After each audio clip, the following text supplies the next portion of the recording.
God leaves us speechless. Amen. What a beautiful song. Would you turn with me to the book of James? James chapter 1, verses 12 through the A portion of the 17th verse. James chapter 1, starting at the 12th verse. And it reads, "Blessed is the one who perseveres under trial, because having stood the test, that person will receive the crown of life that the Lord has promised to those who love him. When tempted, no one should say, 'God is tempting me.' For God cannot be tempted by evil, nor does he tempt anyone. But each person is tempted when they are dragged away by their own evil desires and enticed. Then after desire has conceived, it gives birth to sin. And sin, when it's full grown, gives birth to death. Do not be deceived, my dear brothers and sisters. Every good and perfect gift is from above." You may be seated. Do not be deceived. Every good and perfect gift is from above. My brothers and sisters, I'd like to talk briefly from the thought this morning of gifts from God. Gifts from God. Our key verse is that 17th verse where it says, "Every good and perfect gift is from above, coming down from the Father of heavenly lights, and who does not change like shifting shadows." Now, I know all of us during this season of Christmas and New Year's, we all can be honest. We get excited about giving and receiving gifts. Can I get a witness? I mean, I don't know about y'all, but I love giving gifts, but I must testify, I like receiving gifts too.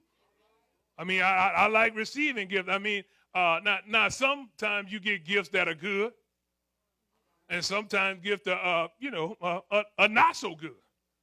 You know, now all of us, if we tell the truth, we want some good gifts. Can I get a witness?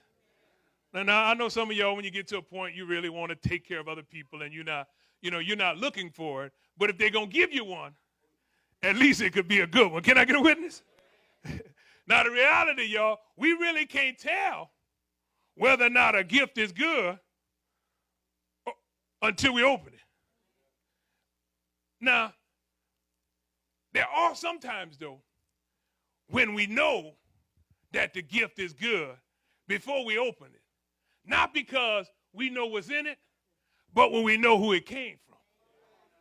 Because, they got some folk, when you're doing the gift exchange, you trying to say, "Lord, who got my name?"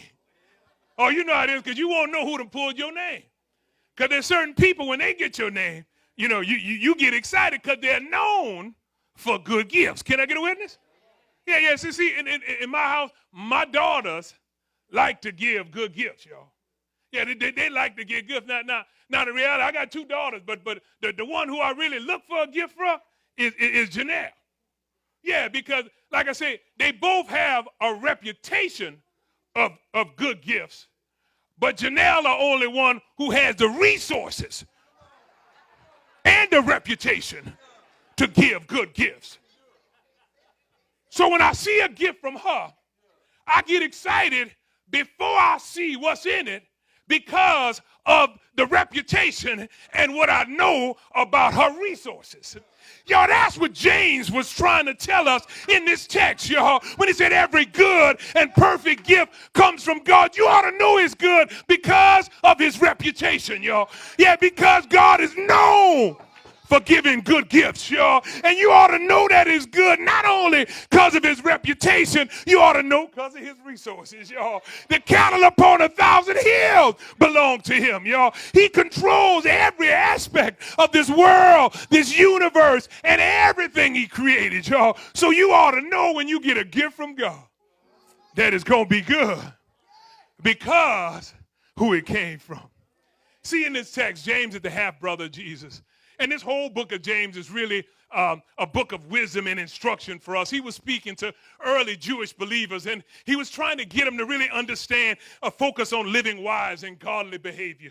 He wanted them to really understand that there's a need for us to live obedient lives and a need to walk according to God's will and his word. And how many folk know we still need that today? Because there's a whole lot of folk who say they love God, but they don't walk like God. Whole lot of folks say they belong to God, but they don't look like him, y'all. My brothers and sisters, if you belong to God, we ought to be able to tell by how you act, y'all. If you love God, you wouldn't have to tell anybody about your mouth. Your actions ought to be evident, my brothers and sisters. In conjunction to this introduction to this text, he started in his first chapter talking about trials and tribulation. And then James reminds us that every good and perfect gift comes from God. Now, in that translation, good and perfect gift, it uses two different words for gift. One of them is the act of giving, the one is the gift itself. And what he was trying to really tell us is that there's some good gifts and there's some perfect gifts. A good gift is something you're going to like automatically. It's $1,000. That's a good gift. Now, a perfect gift may not look good to you, but it's good for you. See, God gives us good and perfect gifts. See, trials and tribulations are perfect gifts, y'all. They don't feel good, but they're perfect. You know the thing about perfect gifts? They're designed just for you. God made us, and he knows all about us. And he gives us some gifts that are just for us. They may not look good to us, but how many folk know they'll be good for us? Because he said in all things, God works together for the good of those who love the Lord and are called according to his purpose. Now, my brothers and sisters, this grown folk territory, because folk don't like to receive stuff that don't look good.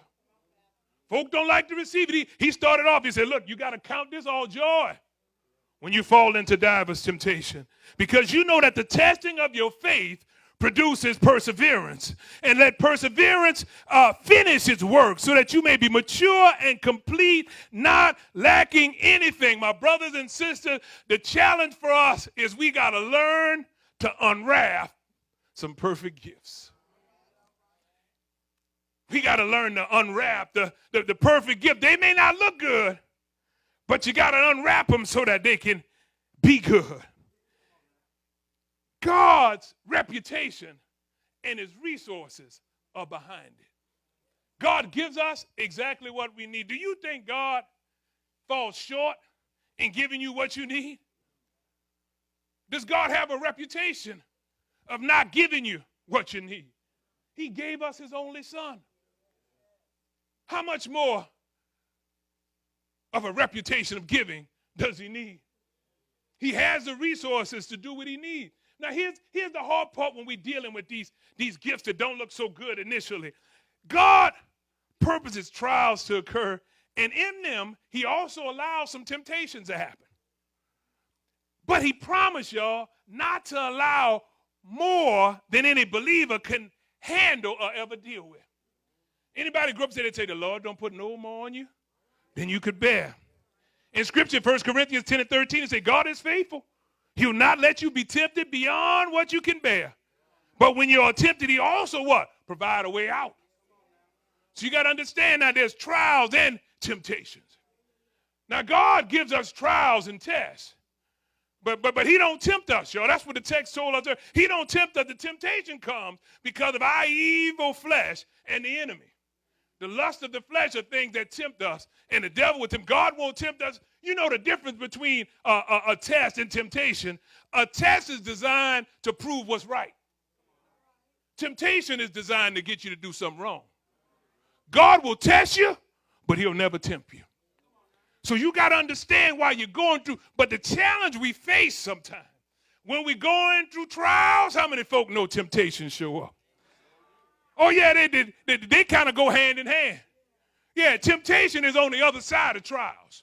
It's the same coin. You ever notice when you're going through something you've been delivered from or you done got out of, pop back up?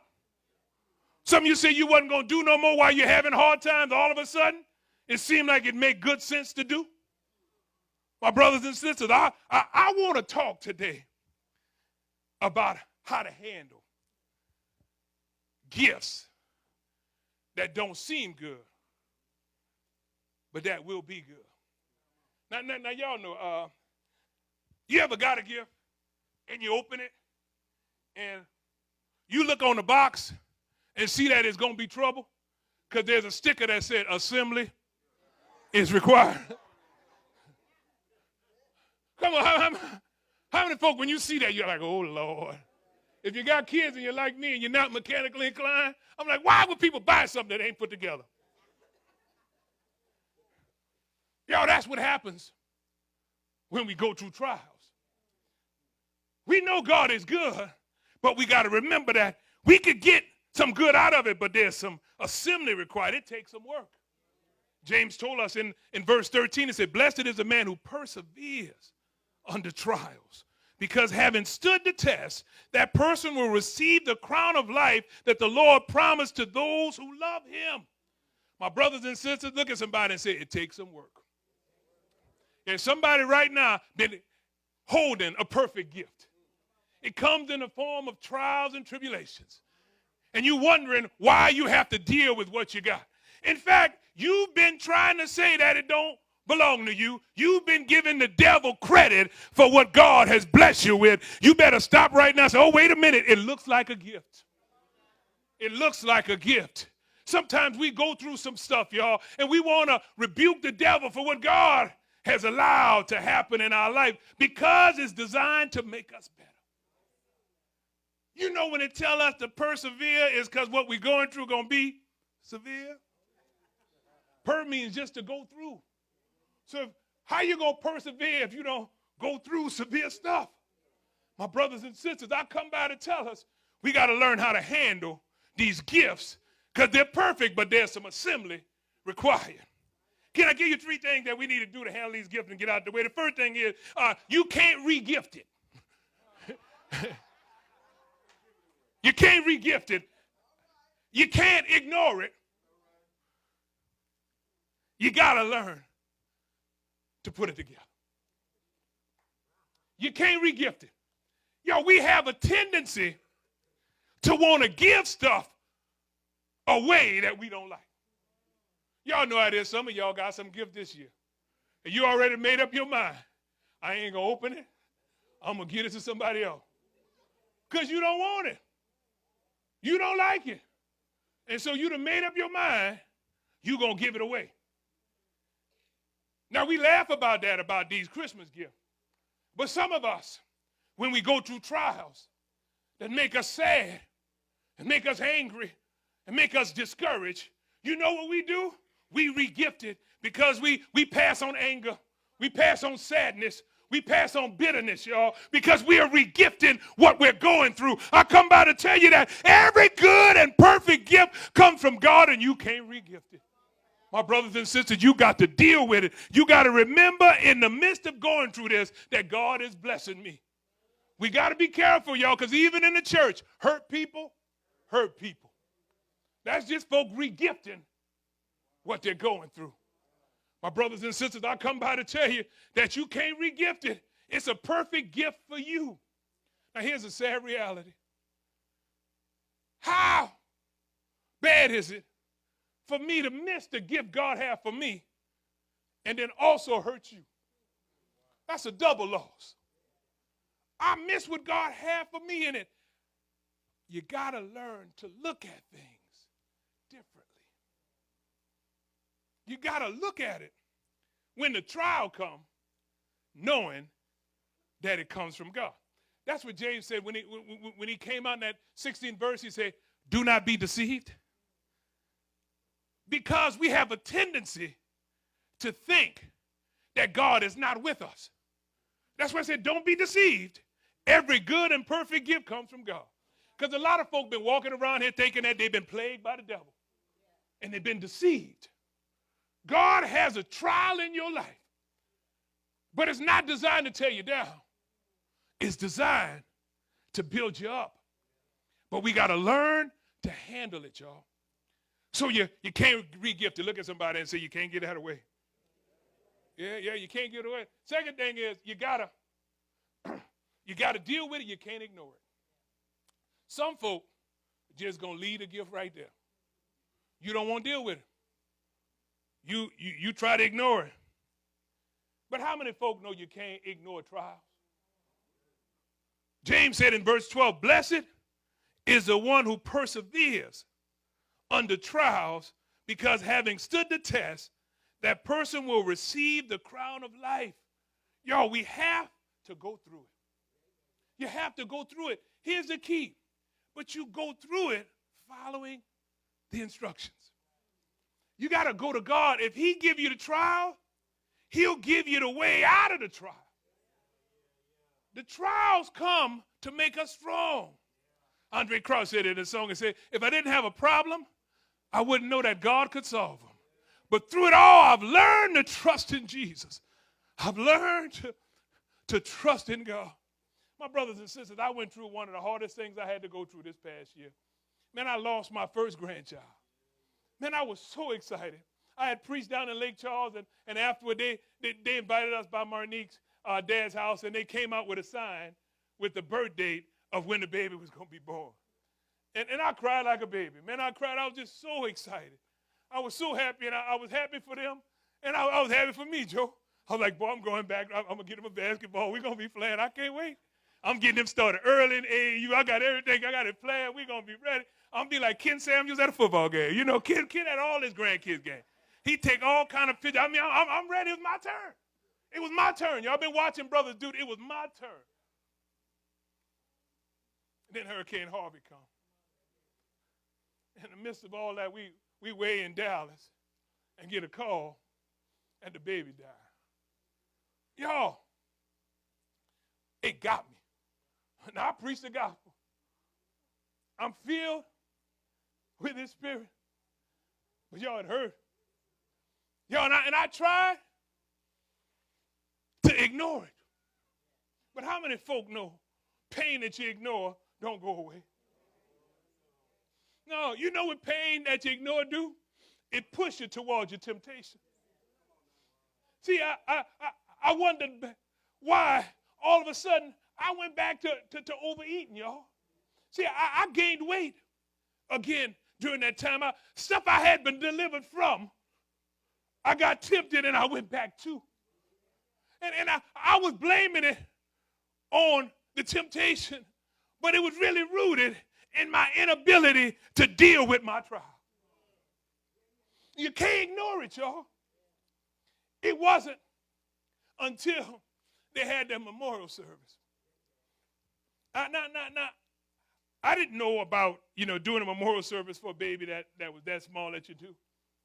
But I tell you, Cheryl, I'll be eternally grateful. Because when I walked into church that day and I saw how you had set everything up, right there at that time, I started to persevere. I started to deal with the hard thing I was carrying, y'all.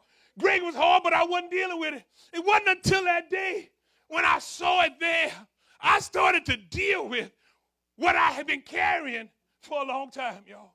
And so right at that time, I started to come through what I had been carrying, y'all.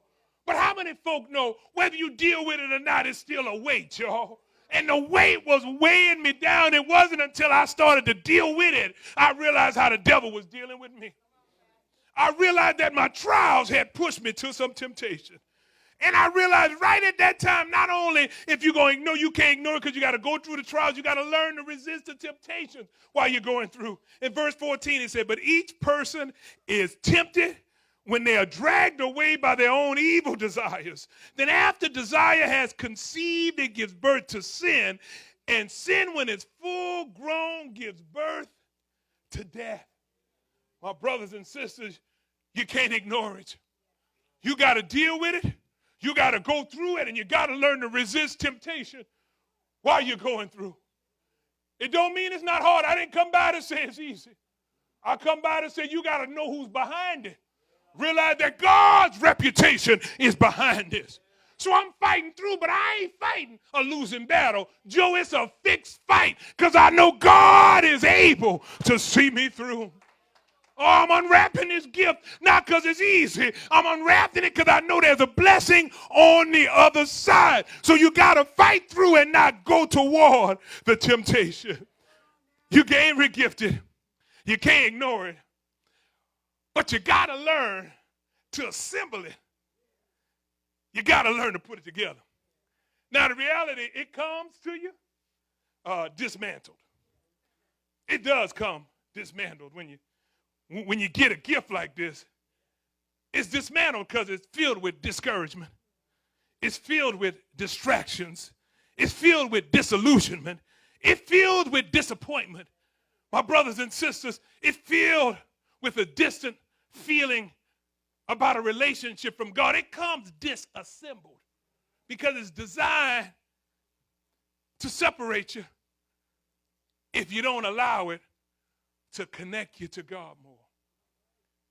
The trial is not to push you away. It's to draw you closer. It teaches us not to depend on ourselves. It teaches us to trust in God. I'm done, but here's how you put it together. You put it together by separating it. You got to separate your trials from your temptations. You got to be able to separate. The trials are the tests. I got a bad medical report. That's a trial. I got to deal with it.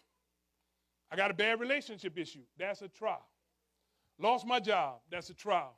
Folk giving me trouble on the job. That's a trial. My kids are not acting right. That's a trial. You got to understand trials, and you got to separate them from the temptation. The temptation is, I need a drink because the folk on my job getting on my nerves. The temptation is, Lord, I ain't got enough to pay these bills. I'm going to buy me something anyway. No sense. I ain't got enough money anyway. I'm going to go buy me something. No, you know what? Oh, man, I'm stressed. I'm going to swing by the donut shop and get me 6 hot glaze and a large milk. Especially when the light is on. That's temptation. Temptations are not from God. You got to learn to separate them. You got to learn to resist the temptation, but you got to deal with the trials. You got to separate them and then ask God. Here's the key when you're dealing with a trial. People mean well, but they don't know how to tell you how to deal with a trial. Cheryl, the reason why you blessed me, you didn't tell me what to deal with. You ain't tell me how to feel. You ain't tell me none of that. You just showed me that God loved this child and he loved us. Just by the display of the cross and all of the gifts, it made me realize that God was still in control. See, a lot of times folk try to tell you some stuff, but you can't deal with your trials based on what folks say. Verse 5 says, if any of you lacks wisdom, you should ask God. You got to pray when you're going through trials because God has a way of getting you through, but only God knows what you got to go through to get to what he wants you to get. So you got to pray. What God took me through may not be the same thing he's going to take Joe through. So I can't tell Joe how to go through it. I can't tell Joe who can get him through. I can't tell Joe that the Lord going to see him through. But how many folk know the way he do it for you may not be the way he do it for me?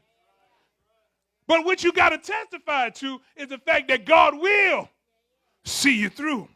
So if anyone lacks wisdom, he should ask God, who gives generously to all without fault, and it will be given to you. But when you ask, you must believe and not doubt. You got to know that God will see you through. You don't want to be double-minded in what you do. You got to know that God got a way going through this. I don't know how he's seeing me through, but I know God will see me through. My brothers and sisters, I come by to tell you now, as we close this year out, there's some folk who got some stuff you're going through. And there's some stuff you got to deal with. There's trials and there's tribulations. But I come by to tell you, don't waste no gift, because God gives some good gifts, y'all. And every good and perfect gift comes from God. I got to tell you, as much as I had a hard time by losing my grandchild, y'all, did y'all see last Sunday, y'all, the gift that God gave my son in the midst of losing his grandchild? I seen him stand like he never stand. I seen him trust God like he never trust God, y'all. And all of that happened because he had to go through some stuff, y'all. I don't know why God does what he does, but you can trust God in what he's doing.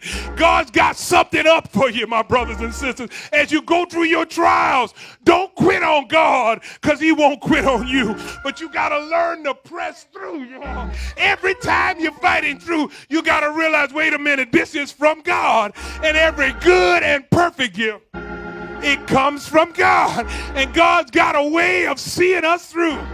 Y'all don't seem like you're getting it. I got an illustration for you, and I got to let you go. I told y'all about Mike Thibodeau. Mike Thibodeau, when I went to visit him, he's laying there and he's paralyzed. He can't move his arms. He can't move his legs. All he could do is move his head. In the midst of talking to Mike, we went up the other day and we brought up something to help him along the way financially. And he sat there and said, man, I thank God for y'all. He said, I lay here. He said, you know what? When I lay down in this bed, he said, you know the one thing I regret? He said, man, I don't regret that I'm going through this. I don't regret that I'm having it, because I realized that I told God I wanted to learn to trust him more. I told God that I wanted to draw closer to him. He said, I didn't know how I was going to get through this. But with tears running down his eyes, he said, I didn't ask y'all to do nothing for me. Y'all volunteered, and I know it was God. He said, so as I lay down in this bed with tears running down his eyes, he said, I don't regret that I can't walk. He said, you know what I regret? He said that I can't clap my hands and tell God, thank you for all that he's done. Lord, thank you for all that he brought me through. Well, Tim can't wave his hand, but I promised God that I was going to clap my hands for him. I was going to dance for him and tell the Lord, thank you for all that you've done. Every good and perfect gift, it comes from God. Don't give up on God, or he won't give up on you. It may be hard, but you gotta go through. It may be rough, but God will see you through. It may not feel good to you, but how many folk know it's good for you? God will. Yes, he will. He'll see you through. He'll see you through. He'll see you through. Anybody know that God will? I need some folk who know that God will see them through. You ought to stand on your feet. Tell somebody God will see it through. Don't give up. Unwrap the gift. God will. Yes, he will. Every good and perfect gift, it comes from God. Thank you for my hard time. Lord, thank you for my struggles. Thank you. Yeah.